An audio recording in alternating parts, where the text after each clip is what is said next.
You know that person. Maybe it's someone from your hometown. Maybe it's you. The person who was captain of the team, dated whoever they wanted, walked through the hallway like they owned it. And now, 10 years later, life feels smaller, quieter, like nothing since has measured up. Today we explain exactly why some people peak in high school and never fully recover. And it's not about talent running out. Picture this. It's a 10-year reunion. Someone who was the center of every party in 2014 is standing near the punch bowl, a little too eager to bring up the state championship game. Meanwhile, the quiet kid nobody really noticed just casually mentions they run a small company now. Nobody laughs at the old jokes the same way anymore. The room has moved on. One person hasn't. This isn't about looks fading or talent disappearing. Something deeper happened, and it happened in 3 separate stages. Here's the first piece. Psychologists call it identity foreclosure. During adolescence, you're supposed to try on different identities, question who you are, experiment, and eventually settle into a sense of self-built from the inside. Some people skip that process. Instead, they build their entire identity around one external label that worked really well at 17. Star athlete, most popular, prom king or queen. That label got so much reinforcement so fast that there was no reason to keep exploring. Why question who you are when who you are is already getting you everything you want? The problem is that label was assigned by a very specific, very temporary environment. A hallway, a team roster, a graduating class of maybe 300 people who all knew your name. Take that environment away, and the identity built entirely around it has nothing left to stand on. That's only the first piece, though. Here's the second. Your brain doesn't experience reward in absolute terms. It experiences reward relative to what it already knows.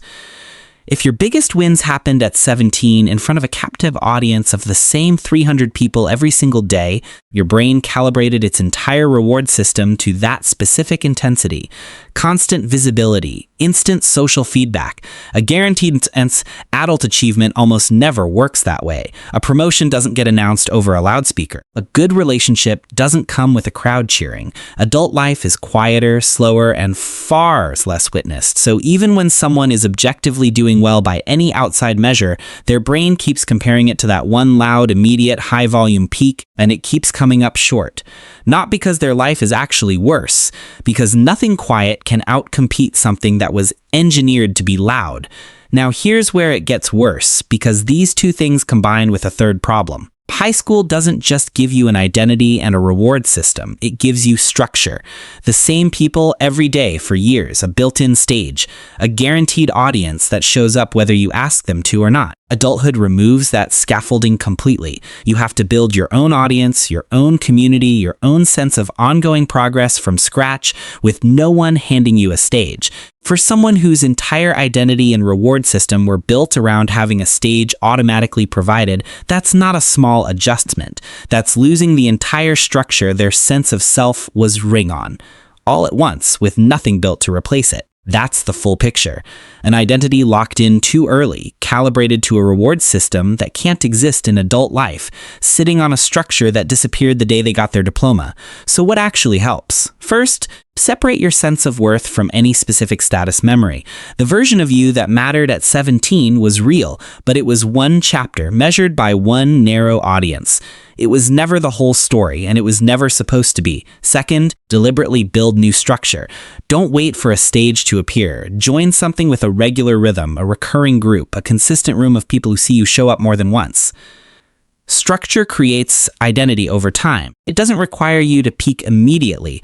Third, treat your old peak as data, not a destiny you failed to maintain. It tells you what environments made you feel alive. Loud feedback, visible progress, a sense of belonging. Those needs are real. You just have to rebuild them in an adult-sized version instead of grieving the teenage-sized one. Peaking early isn't a character flaw, and it's definitely not proof that the best is behind you. It's what happens when an identity gets locked in before it had the chance to keep growing. The good news is identity is never actually finished. It can start growing again the moment you decide to stop measuring today against a hallway that doesn't exist anymore. If this explains someone you know, or maybe explained you, subscribe. We break down one part of the mind like this every week. And if you want the identity rebuilding worksheet, it's linked in the description below.